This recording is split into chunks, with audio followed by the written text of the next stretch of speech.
What we're looking at here is a Sumerian tablet that actually shows the tree of life flanked by divine beings. You can see here the Anunnaki on each side.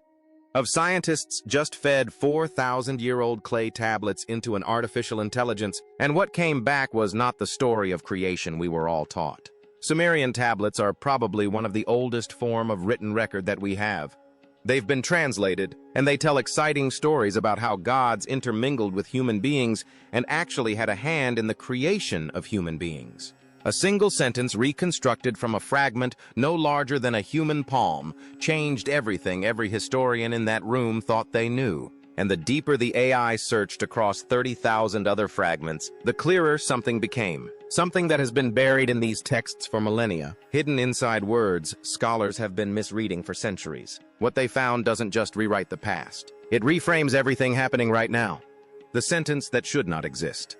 The discovery began inside a quiet back room at the Penn Museum. A small clay fragment known as CBS 1386 had been stored there for decades. The museum's records show that it was excavated in the early 20th century. There are over 500,000 clay tablets hidden in museums across the globe, containing the world's first recorded thoughts, from a site linked to ancient Sumerian settlements in southern Iraq.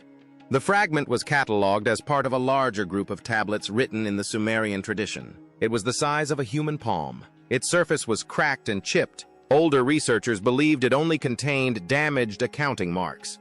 Nothing about it seemed important. It was treated as a minor piece of debris from a larger tablet that had been lost long ago. A team of researchers decided to scan the fragments with a new artificial intelligence system. The artificial intelligence rebuilt missing wedge marks on the fragment. It did this by comparing the marks with thousands of confirmed Sumerian signs from the old Babylonian period. When the system completed the reconstruction, a full sentence appeared. The staff in the room did not understand what they were looking at. The sentence was simple and very clear. It said, "The seventh attempt failed because it began to speak before it was permitted."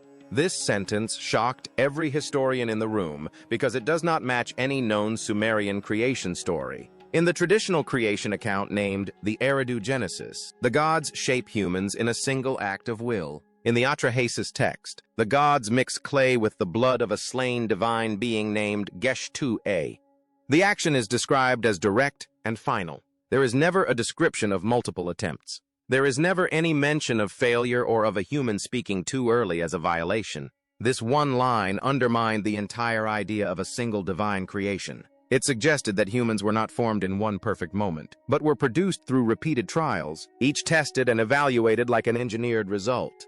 Researchers checked the grammar and compared it with trusted tablets from the old Babylonian period. They focused on the wedge shapes, stroke angles, sign spacing, and the way each symbol connected to the next. These features matched the known writing habits of trained scribes from that time. The wedge impressions had the same depth, width, and pressure patterns seen in verified tablets from 1900 to 1700 BCE.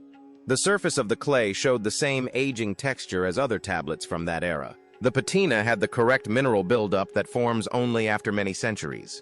There were no modern tool marks anywhere on the fragment. The artificial intelligence also analyzed the digital scan for irregularities and found none. Human experts examined the physical tablet and confirmed that the material, markings, and overall condition were consistent with authentic old Babylonian tablets. Nothing in the fragment suggested forgery or later alteration. The sentence raised a frightening problem. If this line described a seventh attempt, then something must have come before it. But this was where the team ran into problems. The fragment did not mention any earlier attempts. It only showed the result of one failure. This pushed the team into a deeper direction. They needed to find the other failed attempt at creation.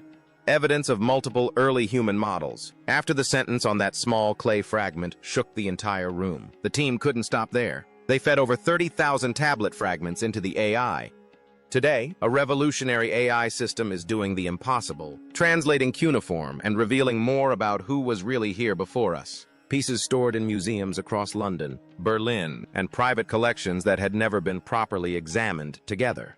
They were looking for patterns, and what the AI found was something no human researcher had ever noticed. Not because the clues weren't there, but because no one had ever looked at all 30,000 pieces at the same time. Buried across tablets from different cities and different centuries. The same words kept appearing in the same strange contexts. words that scholars had seen 1,000 times and casually translated without a second thought. But the AI noticed that these words weren't being used the way normal language works.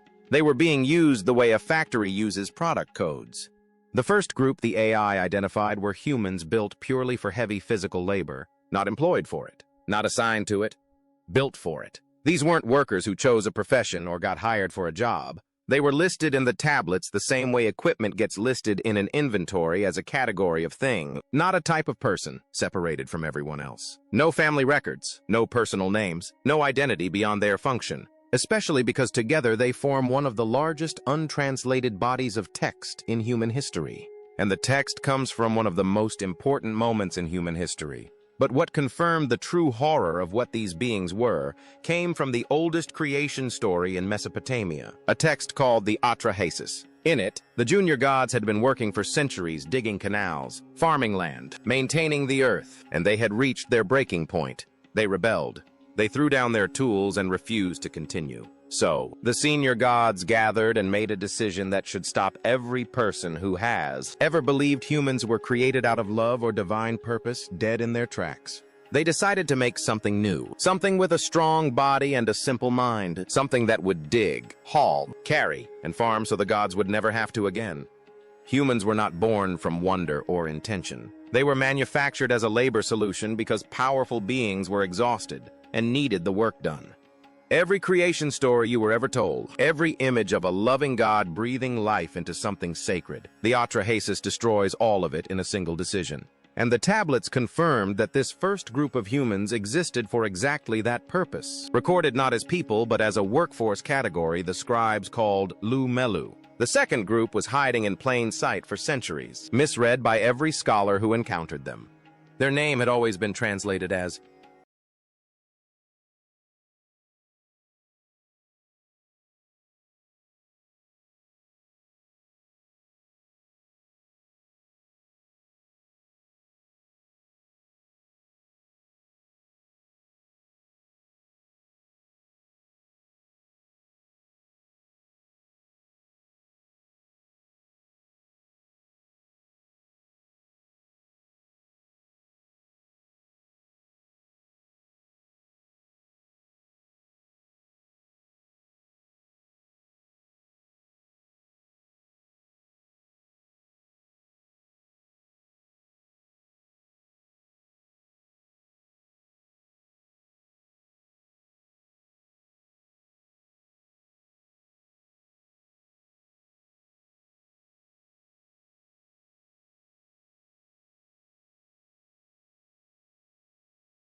simply meaning the dark-haired people, and historians assumed it was just a general term for the common population. Nothing to investigate, nothing alarming, just a label for ordinary citizens. But the AI noticed something that no human researcher had caught.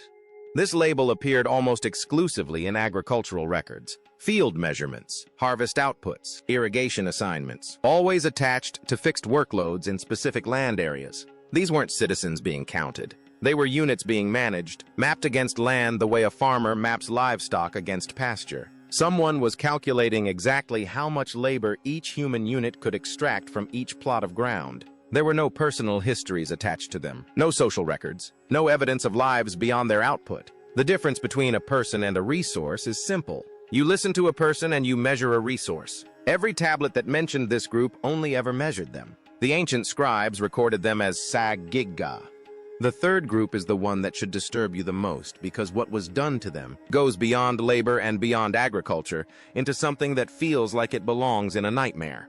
Their name translates to something that sounds almost clinical until you sit with what it actually means. They were called the Stretched Ones. The AI found their name attached exclusively to tunnel work, narrow underground passages, deep water channels, suffocating spaces beneath temple foundations where no normal human body could comfortably move or survive for long periods. These were not people who happened to work underground. These were bodies that appear, based on the creation texts, to have been physically shaped for underground spaces. Proportioned differently, built for environments where standing upright was never part of the design. And the ancient texts were brutally honest about how they came to exist.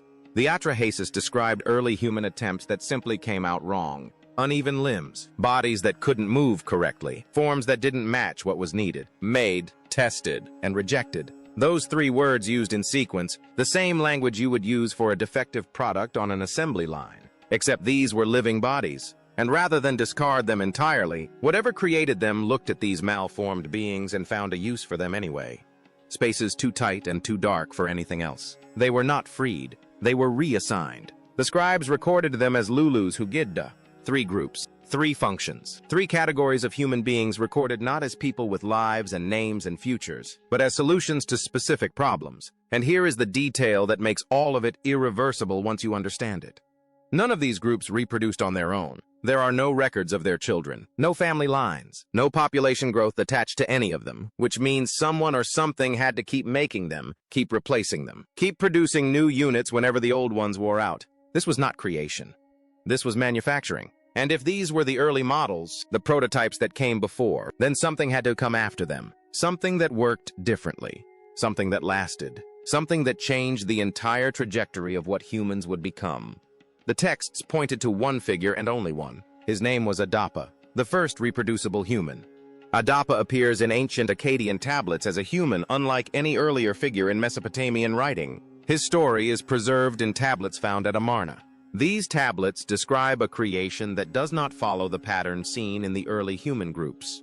Adapa is treated as a deliberate and advanced model, not a simple worker. His abilities stand out immediately. The tablets describe him as having wisdom beyond measure and the ability to understand the commands of heaven and earth. No earlier human received such attributes. Earlier humans dig, haul, and obey. Adapa thinks, interprets, and decides. He was not created in a single divine act. He was produced as an upgrade, the first human designed to function beyond labor. The tablets identify Ea as the creator of Adapa. Ea is the god of wisdom, knowledge, and technical skill. He is responsible for designing the first humans in Mesopotamian tradition.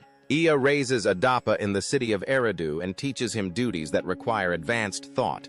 Adapa learns ritual practice, record-keeping, and the management of temple affairs. This is important because these duties later become the responsibilities of priests and rulers. Such roles do not appear before Adapa enters the record. The texts show that Adapa is the first human capable of performing administrative work, which marks a major shift in what humans were allowed to do. Another major change occurs with the Adapa's ability to reproduce. Earlier human groups described in Atrahasis do not reproduce. Their bodies are shaped again and again by the gods. They are created when needed and replaced when they fail. Adapa differs entirely. The tablets describe him fathering children. His line becomes a stable population that continues without divine intervention. This marks the beginning of humans who can persist independently. This also marks the beginning of humans who can multiply beyond direct divine control. Adapa's story takes a darker turn during an event rarely discussed outside academic settings. One tablet describes how Adapa went out to fish in the Persian Gulf. A strong wind overturned his boat and threw him into the water. The tablets record that Adapa became angry and broke the wing of the south wind. In Mesopotamian belief, winds are divine forces. Damaging one disrupts weather patterns. The south wind stopped blowing for 7 days. This wasn't a minor disturbance. This was a human being reaching up into the divine order and breaking something that was never meant to be touched. and the gods felt it immediately. Because of this, when the Sumerian gods, the Anunnaki, realized the toll it was taking to mine the gold themselves, they decided to fashion a worker being, a slave to mine the gold for them. The sky god Anu summoned Adapa to heaven to answer for the disturbance. Anu is the highest authority in the Mesopotamian pantheon. He governs the sky, judges actions, and enforces the boundaries that separate gods from humans. What happened next had never happened before in the entire history of creation. A human being walked into the throne room of the highest god in existence, not as a servant, not as a supplicant, but as someone who had to be questioned, because what he knew and what he had done had already shaken the heavens. When Adapa entered the heavenly court, Anu immediately sensed something wrong. It wasn't just the broken wind that troubled him. It was Adapa himself, the way he understood where he was, the way he spoke with a clarity that no human being was ever supposed to possess. A human was standing before him with knowledge he shouldn't have. That alone was enough to harden Anu's expression. As the questioning continued, Anu realized that Adapa knew things no human should ever know. He understood sacred procedures. He understood heavenly order. He understood rules that only divine beings were permitted to learn. And with every answer Adapa gave, the room grew colder. Because Anu wasn't just looking at a man who had broken a cosmic law. He was looking at a man who understood exactly which law he had broken and why. And that was far more dangerous than the act itself.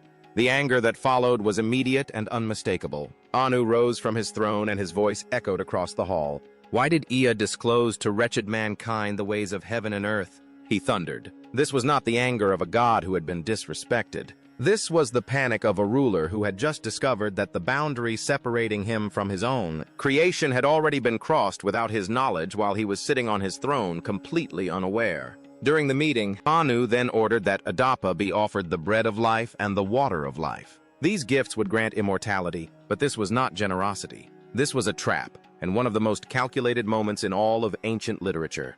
Anu's offer was a test. He wanted to see whether Adapa had crossed an even more dangerous line. If a human who already possessed forbidden knowledge also accepted immortality, Adapa refused both because Ea had warned him before the journey that food and drink in heaven might be deadly. Adapa obeyed Ea and declined the gifts. By refusing them, he lost the only opportunity to gain immortality. And in that single moment of obedience, the fate of every human being who had ever lived was sealed. We would think. We would learn. We would build civilizations and reach toward the sky, but we would always die. Not because death was natural, because it was decided in that room on that day by the god who feared what an immortal thinking human being would eventually become. Ea blocked immortality because he wanted Adapa intelligent but controllable.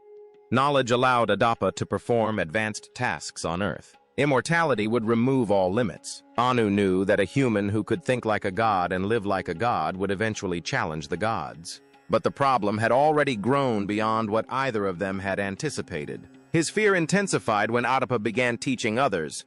Something happened that Ea himself had not even planned for. Knowledge spread, skills spread, awareness spread. Adapa was no longer a single controlled creation. He had become the source of a growing line of humans who could think for themselves. He had become, without anyone's permission, the first teacher. And once knowledge moves from one mind to another, it cannot be recalled, contained, or erased. Ea had built something that had already escaped the boundaries of what it was designed to be. This was the first time Ea saw the consequences of his own decision. The problem grew worse when Adapa arrived in heaven. His calm responses, his understanding, and his restraint exposed how far the experiment had already developed. Even Anu recognized it instantly. Ea understood that he had created the one thing the gods had always feared, a human who could reach their level if the wrong conditions aligned. Adapa eventually died, as all mortals did, but the danger did not end with him. His children continued to grow in number. They learned the knowledge he passed on. They taught their own children. Within a few generations, entire communities existed that carried abilities no earlier human groups had ever possessed. The line became stronger, smarter, and harder to control. And somewhere in the heavens, the gods watched a population expanding beyond their grip and asked themselves the same question they had asked once before. The flood reset. The ancient flood story began with a meeting. In the tablets of the Atrahasis, the gods gather because humanity had become difficult to control. Humans had multiplied, learned too much, and begun to act without constant supervision. The order that once existed was breaking down. The tablets recorded the decision in direct, non-symbolic terms. Enlil declared, "Let the womb be closed. Let the people be few." Shortly afterward, another line sealed the decision. "I will destroy the seed of mankind." Once the order was set, the operation moved from planning to execution. The text described environmental collapse in exact detail.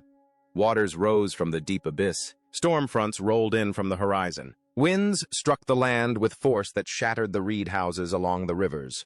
Clay walls dissolved. Cities broke apart. The Atrahasis account recorded that the storm raged without pause. The Epic of Gilgamesh preserved the description of the moment the earth disappeared under the waves. It stated that the land shattered like a pot, and even the gods were afraid of the flood they had released. The destruction unfolded in layers. First came the roaring winds. They toppled fields and tore roofs from buildings. Then came rain described as thick as battle formations. Rain fell so hard that people could not breathe. After that, the underground waters surged upward. Rivers reversed direction. Entire districts vanished in minutes. People tried to climb walls, hills, and temple platforms, but the water rose faster than they could move. Later tablets gave a direct and disturbing account of what happened. The floodwaters hit with so much force that bodies were lifted off the ground and pushed through the currents like debris. Solid farmland turned into deep, moving water in a matter of seconds. Animals trapped in their wooden pens had no chance to escape. The ground under them broke apart, and the pens dropped straight into the flood. Entire herds were swallowed as the earth opened and the water rushed in. During this destruction, only one man received instructions to preserve life. This man was Ziusudra, a priest king from the ancient city of Shuruppak. He belonged to the protected lineage that descended from Adapa and was known for strict obedience to divine instruction, because he represented the controlled branch of humanity that the gods still trusted. However, the wording matched the exact language found in temple storage lists that described sealed containers of preserved grain, plant samples, and biological stock kept for emergencies. It did not match herding language or livestock terms. This meant that Ziusudra was not being told to gather living animals. He was being ordered to secure stored biological material that could be used to rebuild life after the flood. The implication was direct and disturbing. The gods did not intend for the world to survive. They intended to erase all living populations and restart life from controlled samples kept in storage. The destruction grew so intense that even the gods panicked. The Epic of Gilgamesh recorded that the gods huddled like frightened dogs as the storm drowned the land. They watched the flood sweep across plains, cities, and high ground without stopping. Every uncontrolled human line died. Only the protected lineage connected to Adapa remained. When the waters finally receded, the world had been emptied and reset. After the world was cleared, life restarted from controlled material and from a single surviving line. What remained was a deeper question. The destruction appeared intentional, but it also appeared timed. It raised the possibility that the gods acted according to a cycle rather than a single decision. The 3,600-year pattern hidden in Sumerian astronomy and the AI's final conclusion. There was one more thing buried in the tablets that the researchers almost missed, and it is arguably the most disturbing discovery of everything the AI uncovered.